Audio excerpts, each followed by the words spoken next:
pada sore hari ini matahari terbenam di tempat kita berada di Observatorium Ciptakarang pada pukul 18.45 menit. Dan sore hari ini sesuai dengan hasil hisab bahwa hilal di depan kita berada pada posisi 5 derajat 36 menit dan 4 detik di atas ufuk. Secara perhitungan bahwa sangat kemungkinan hilal pada sore hari ini kita bisa kelihatan di tempat kita ini. Namun tergantung cuaca sebentar lagi. Apakah pada saat terbenam matahari hilal bisa terlihat karena cuaca membentuk. Bahkan hilal sore hari ini bisa punya waktu setelah terbenam matahari karena hilal di atas ufuk sudah di atas 5 derajat itu dalam perhitungan hisab memiliki waktu 27 menit. Jadi lama kita bisa memantau hilal pada sore hari ini.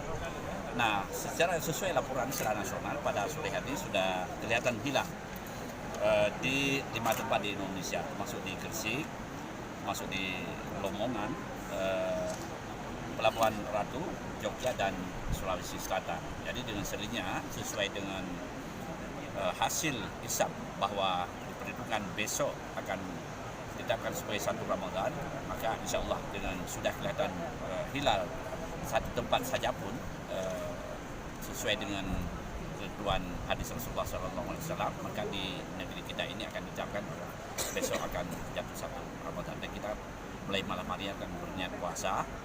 Umat Islam akan melaksanakan salat tarawih dan agama juga di Jakarta sedang melakukan sidang isbat.